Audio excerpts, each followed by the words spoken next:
नमस्कार, prime news देख रहे हैं आप और आपके साथ मैं हूं अब्दुल समद इसरार। बांकीपुर में बीजेपी बीएस। जी हां, बिहार की हाई प्रोफाइल बांकीपुर विधानसभा सीट पर हुए उपचुनाव में बीजेपी को बड़ा झटका लगा है। 3 दशकों से पार्टी का मजबूत गढ़ माने जाने वाली इस सीट पर जनसुराज पार्टी के संस्थापक प्रशांत किशोर ने करीब 19,000 वोटों से ऐतिहासिक जीत हासिल की है। इस हार के पीछे 5 मुख्य वजह मानी जा रही हैं। वो क्या है, देखिए हमारी इस खास रिपोर्ट में। बांकीपुर विधानसभा उपचुनाव के परिणाम घोषित होने के बाद लगभग 3 दशकों से बीजेपी का अवैध किला माने जाने वाली ये सीट पार्टी के हाथ से निकल गई है। आखिर क्या चूक हुई जिसके कारण बीजेपी ने अपनी सबसे सुरक्षित सीट गंवा दी है? दरअसल बांकीपुर की हार ने बिहार बीजेपी के भीतर और बाहर कई सवाल खड़े कर दिए हैं। सवर्णों की अनदेखी और नए सियासी विकल्पों का उभरना पार्टी के लिए भारी पड़ा है। बीजेपी हमेशा से ये मानती रही है कि सवर्ण वोटर किसी भी परिस्थिति में आरजेडी के साथ नहीं जाएंगे और इसी अति आत्मविश्वास में सवर्णों की अनदेखी होती रही।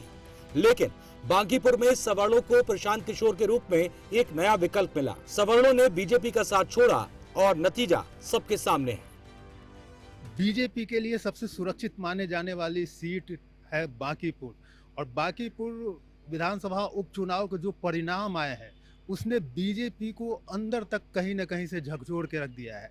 क्योंकि आपको बता दें कि बीजेपी के लिए बांकीपुर सीट काफ़ी महत्वपूर्ण था और बीजेपी का एक अभेद्य किला माना जाता था। इस सीट पे बीजेपी के राष्ट्रीय अध्यक्ष नितिन नवीन खुद 5 बार चुनाव जीत चुके हैं और 5 बार इस सीट के लिए प्रतिनिधित्व भी कर चुके हैं। लेकिन बीजेपी यहाँ से इस सीट को हार चुकी है और इस सीट से जो विजेता हुआ है ये भी एक नई इतिहास गढ़ता हुआ नजर आ रहा है। क्योंकि बिहार में एक मान्यता थी कि इस सीट से या बिहार की किसी भी सीट से सिर्फ एनडीए और महागठबंधन के उम्मीदवार के बीच में टक्कर होती थी और उन दोनों में ही से कोई एक विजेता होता था। लेकिन यहाँ बांकीपुर की जनता ने एक नई परंपरा की शुरुआत की है और जो तमाम जो तथ्य थे, चाहे वो महागठबंधन का हो या फिर एनडीए का हो, उससे अलग यहाँ पे एक विकल्प के रूप में प्रशांत किशोर को स्थापित किया है। और इसके बाद जो है बीजेपी में आत्ममंथन का भी दौर जारी है कि आखिर ये बीजेपी सीट जो बांकीपुर गंवाई है इसके पीछे कौन कौन सी वजह हैं। तो इन्हीं वजहों को आज जानने की हम कोशिश करेंगे और इस विषय पे आप बातचीत भी करेंगे। राजनीतिक विश्लेषक मानते हैं कि सवर्ण मतदाता पारंपरिक रूप से बीजेपी के साथ रहे, लेकिन जब उन्हें प्रशांत किशोर जैसा विकल्प मिला तो उन्होंने अपना मूड बदल लिया। बीजेपी का अति आत्मविश्वास यहाँ पूरी तरह से फेल हो गया।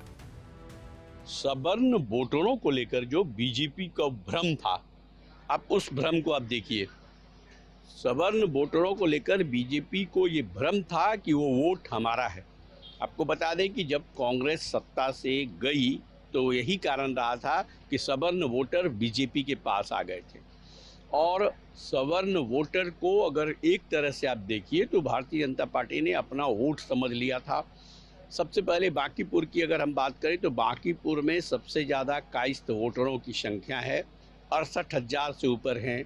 उसके बाद भूमिहार, ब्राह्मण और उसके बाद वैश्य वोटरों की संख्या। ये वोट लगातार अगर बात कीजिए तो 90 के दशक से लगातार भारतीय जनता पार्टी का साथ देते रहा। यही कारण रहा कि सिर्फ एक बार यहाँ से भारतीय जनता पार्टी मात खाई थी 90 के दशक में, यानी 90 के चुनाव में। लेकिन उसके बाद अगर हम कहें तो 95 से लगातार जीतते आई और इस बार भ्रम तोड़ दिया सवर्ण वोटरों ने। राजनीतिक समीकरणों के अलावा सड़कों पर उतरा युवा और छात्रों का गुस्सा भी इस उपचुनाव में वोट में तब्दील होता दिखा। हार की दूसरी बड़ी वजह बना छात्रों का आंदोलन, जो दिल्ली के जंतर मंतर से शुरू होकर पटना पहुंचा।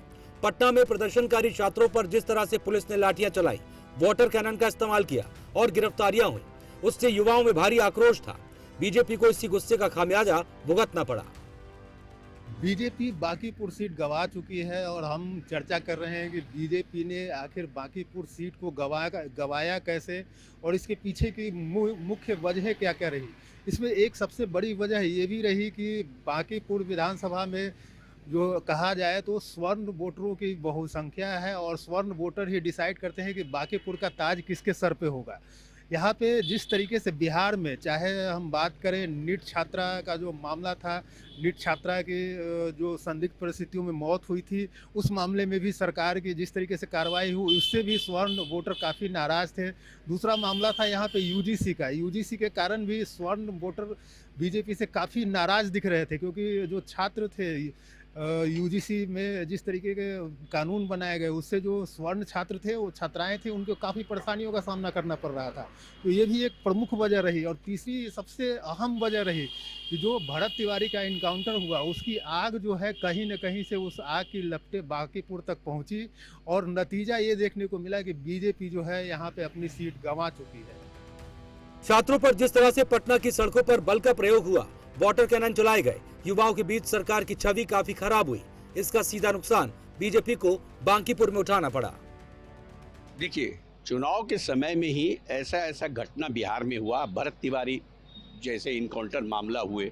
उसके बाद देख लीजिए धर्मेंद्र प्रधान को लेकर के जिस तरह से बातें हुई, पूरे देश में आंदोलन हुआ, बिहार में भी बड़ा आंदोलन हुआ, बहुत बड़ा आंदोलन हुआ। अब समझ लीजिए राजधानी पटना में आंदोलन हुआ और उसके बाद सिवान में एक छात्र को AK-47 से गोली मारी गई। भरत तिवारी कांड को आप देख लीजिए, भरत तिवारी कांड में जो दोषी थे, सरकार तुरंत उसको सजा नहीं दे पाई, सस्पेंड करके छोड़ दिया गया। उसके बाद जो स्थिति बनी, वहां लगातार धरना प्रदर्शन चलते रह गया, लेकिन कुछ नहीं सुना सरकार ने, सिर्फ सस्पेंड किया, कुछ लोगों का तबादला किया, कई अधिकारी का तो यहाँ पुलिस मुख्यालय में ला करके दूसरे विभाग में प्रमोशन करके डाल दिया। तो इसका असर पड़ा, सबसे बड़ा असर। माहौल तब और बिगड़ा जब नीट छात्रा की संदिग्ध मौत के बाद पुलिस और सरकार की भूमिका पर सवाल उठे। वहीं भरत तिवारी एनकाउंटर मामले में सरकार के रवैये से सवर्ण समाज नाराज दिखा और सम्राट चौधरी सरकार के खिलाफ काफी गुस्सा देखने को मिला। कानून व्यवस्था और सुशासन का जो दांव एनडीए सालों से खेलती आ रही थी, वही दांव इस चुनाव में उसके खिलाफ जाता दिखा। वैसे नीतीश कुमार के बाद जब सम्राट चौधरी बिहार के मुख्यमंत्री बने तो जनता को बेहतर सुशासन की उम्मीद थी, लेकिन अपने शुरुआती 100 दिनों के कार्यकाल में सम्राट चौधरी कसौटी पर खरे नहीं उतरे। इस बीच प्रशांत किशोर का ये दांव काम कर गया कि बीजेपी को हराओ, मैसेज दिल्ली तक जाएगा और मुख्यमंत्री बदला जाएगा। बीजेपी ने बांकीपुर सीट को गंवाया, इसकी एक सबसे बड़ी वजह ये भी रही कि बिहार में अगर हम बात करें पिछले 2 दशकों से बिहार के मुख्यमंत्री नीतीश कुमार थे और एनडीए की सरकार थी। जब बिहार के मुख्यमंत्री नीतीश कुमार बने तो मुख्यमंत्री नीतीश कुमार की सबसे बड़ी उपलब्धता अगर माने तो वो कानून व्यवस्था थी और सुशासन की सरकार थी। लेकिन समय बीतते गया और धीरे धीरे जब बिहार में कानून व्यवस्था खराब होनी शुरू हुई तो उस समय तत्कालीन मुख्यमंत्री नीतीश कुमार ही थे, लेकिन विपक्षी लगातार ये आरोप लगा रहे थे कि बिहार के मुख्यमंत्री नीतीश कुमार कमज़ोर हो चुके हैं और बिहार को एक नए मजबूत कंधे की ज़रूरत है। ऐसे में जब सम्राट चौधरी बिहार के मुख्यमंत्री बने तो उनसे बिहार के लोगों को बहुत सारी उम्मीदें थी और जिस तरीके से उनका एक कड़क अंदाज था, बोलने का तरीका था, तो लोगों को लगता था कि सम्राट चौधरी जो है एक मजबूत मुख्यमंत्री साबित होंगे। लेकिन अगर उनके पिछले 100 दिन के कार्यकाल को देखे समझे तो जिस तरीके के फैसले उन्होंने लिए हैं उसके बाद उनकी छवि कहीं न कहीं से खराब होती हुई दिखी। चाहे हम बिहार की बिगड़ती कानून व्यवस्था को लेकर के बात करें, चाहे फिर छात्रों का आंदोलन हो या फिर विपक्ष को सही तरीके से जवाब देने की बात हो, सम्राट चौधरी हर मोर्चे पे विफल हुए। बिहार में विकास के काम बिल्कुल ठप हो चुके हैं, कहीं से कोई कार्य नहीं हो रहे हैं, सारे काम रुके हुए हैं। भ्रष्टाचार, जिस तरीके से भ्रष्टाचार के मामले आ रहे हैं, कानून व्यवस्था खराब हो रही है, दिन दहाड़े हत्या हो रही है, बलात्कार हो रही है, इसको लेकर के सरकार को घेरने में विपक्ष यहाँ पे तमाम तरह की कोशिशें करते हुए दिखाई दे रही है। अब इसका जो है सबसे बड़ा फ़ायदा प्रशांत किशोर ने उठाया और प्रशांत किशोर ने अपने चुनावी प्रचार में ये कहा था बांकीपुर की जनता से कि आप बांकीपुर की जनता से अपील की थी कि आप अगर यहाँ से बांकीपुर से बीजेपी को हरा देते हैं तो बीजेपी अपना मुख्यमंत्री बदल देगी। और इसको यहाँ पे बांकीपुर की जनता ने गंभीरता से लिया और जिसका ये परिणाम सामने देखने को मिला है कि बांकीपुर सीट जो है बीजेपी ने यहाँ से गंवा दी है और प्रशांत किशोर यहाँ से विधायक बन चुके हैं। देखिए, कमोबेश खामियाजा इसका भी भुगतना पड़ा। 100 दिन की सरकार हो गई और उपलब्धि गिनाने में आप देखिए कितना पीछे है। उपलब्धि इससे नहीं गिनाया जा सकता कि मैंने ये कर दिया, वो कर दिया। सामने क्या दिखा? ना आपको उद्योग दिखा। अभी भी अगर चीनी मिल की इन लोगों ने घोषणा की है, कहा जा रहा है कि मोदी जी नवंबर में आएंगे और शिलान्यास करेंगे। नवंबर का कितना दिन बचा हुआ अभी? अभी महीना अगस्त चल रहा है, सितंबर, अक्टूबर, नवंबर वो शिलान्यास सिर्फ होगा। शिलान्यास का मतलब क्या, काम शुरू होगा। और ये लोग पहले से घोषणा करते रहे, घोषणा के अनुरूप कुछ काम नहीं हुआ, जनता देख रही है। इसका भी इफेक्ट पड़ा है इस चुनाव में, ये बात भी आप समझ लीजिए। क्योंकि जिस तरह से नीतीश कुमार काम करते थे और त्वरित डिसीजन जो होता था नीतीश कुमार का, अगर लाठी चलाओ तो लाठी चलाओ, सम्राट की तरह नहीं कि अगर लाठी चला रहे हैं तो कुछ देर रोक दीजिए, या जब मेरे दरवाजे पर आ जाएगा तो आप लाठी चलाइए। तो ये नीति भी जो रही, ये भी एक कारण हो सकता है। क्योंकि त्वरित, अब बीजेपी को देखिए, बीजेपी ने कैंडिडेट को उतारा, 2 दिन के बाद कैंडिडेट को पीछे कर दिया। बांकीपुर जैसी अपनी सुरक्षित सीट गंवाने के बाद अब देखना दिलचस्प होगा कि बीजेपी इस हार से सबक लेकर क्या सुधार करती है, या फिर बांकीपुर की तरह उसके अन्य किले भी ढहते चले जाएंगे। तो अभी हमने जाना कि बीजेपी ने अपनी पारंपरिक सीट थी, जो बीजेपी का अभेद्य किला माना जाता था, उसको किस तरीके से और किन कारणों से गंवाया। अब आने वाले समय में ये देखना काफ़ी दिलचस्प होगा कि जिन कमियों के बारे में हमने चर्चा की, जिन कमियों के बारे में हमने देखा समझा, उन कमियों पे सरकार आने वाले दिनों में क्या विचार करती है, क्या सुधार करती है, या फिर जिस तरीके से बीजेपी का जो अभेद्य किला माना जाता था वो ढह गया है। अब क्या बीजेपी इस गलतियों से कुछ सीख लेती है, या फिर जिस तरीके से चीज़ें बिगड़ती जा रही है आगे भी बिगड़ती जाएगी। सहयोगी अमित के साथ सुरजीत कुमार, प्राइम न्यूज, पटना।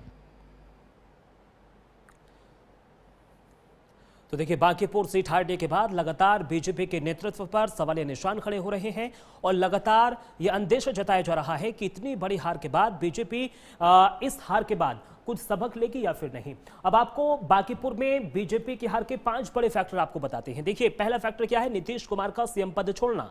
नीतीश कुमार पर अति पिछड़ा और महिला मतदाताओं का भरोसा था, यानी जब नीतीश कुमार सीएम थे, इसके बाद मुख्यमंत्री पद से हटने के बाद परंपरागत सामाजिक संतुलन बिगड़ गया। यानी जब नीतीश कुमार मुख्यमंत्री पद से हट गए तो यहां पर जो संतुलित वोटर था वो लगभग खिसकता हुआ नजर आया। उसके बाद बांकीपुर के शहरी ग्रामीण वोटर्स का भरोसा कायम नहीं बीजेपी कर सकी।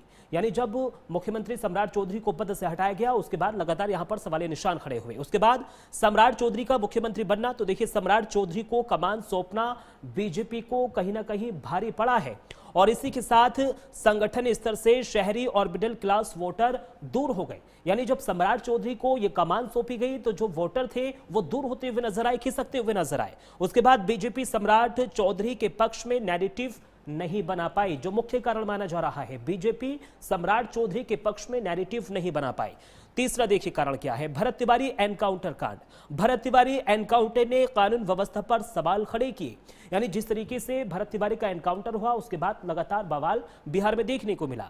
सरेंडर के बावजूद गोली चलाने के आरोपों ने मुश्किलें बढ़ाई बीजेपी की। यह एक बड़ा फैक्टर माना जा रहा है, क्योंकि जब भरत तिवारी ने सरेंडर कर दिया तो उसके बाद यहां पर उसके ऊपर गोली क्यों चलाई गई। उसके बाद स्वर्ण समाज बीजेपी से खासा नाराज हुआ। भरत तिवारी एनकाउंटर के बाद सवालिया निशान लगातार यहां पर खड़े होते हुए नजर आए।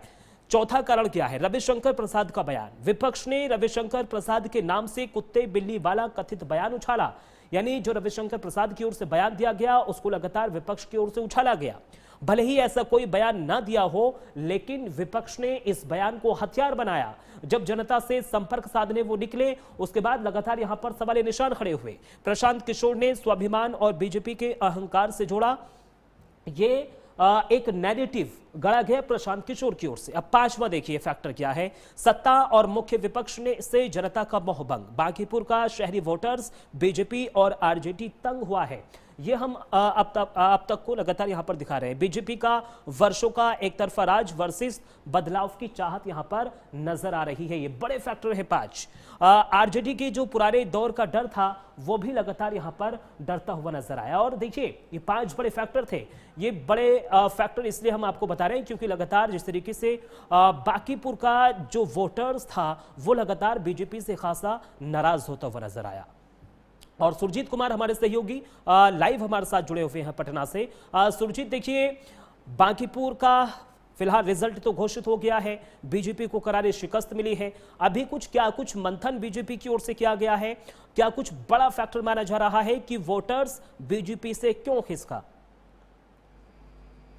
जी समझ, बिल्कुल बीजेपी को करारी हार मिल चुकी है और उसके बाद से जब पे बांकीपुर विधानसभा उपचुनाव का परिणाम घोषित हुआ उसके बाद से बीजेपी में लगातार मंथनों का दौर चल रहा है। आज जी। भी सम्राट चौधरी की अध्यक्षता में और जो बिहार के प्रदेश अध्यक्ष हैं संजय सरावगी, उनकी अध्यक्षता में जो है समीक्षा बैठक चल रही थी और उसमें लगातार ये कहा जा रहा है कि हम इस बात की समीक्षा करेंगे कि आखिर हमको हमारे साथ जो जनता इस तरीके का क्यों व्यवहार की, आखिर हमसे क्या कमी रह गई, इन सब बातों पर विचार करेंगे और आने वाले समय में जो जो कमियां उनको दिखाई पड़ेगी उन कमियों पर काम करते हुए नजर आएंगे। और उसमें सबसे ज्यादा एक चीज सामने आई है, सारे नेताओं से जो बातचीत हुई उसके आधार पर कह सकते हैं कि उन्होंने कहा है कि संगठनात्मक स्तर पे इसमें कुछ बदलाव करने की जरूरत है और उसको सुधारने की जरूरत है। तो अब ये भी माना जा रहा है कि जो परिणाम आए हैं उसके बाद संगठन में कई तरह के बदलाव भी यहाँ देखने को मिल सकते हैं। जी ठीक है, बहुत बहुत शुक्रिया सुरजीत, तमाम जानकारी हमारे साथ साझा करने के लिए। देखने वाली बात ये होगी कि बीजेपी की ओर से क्या कुछ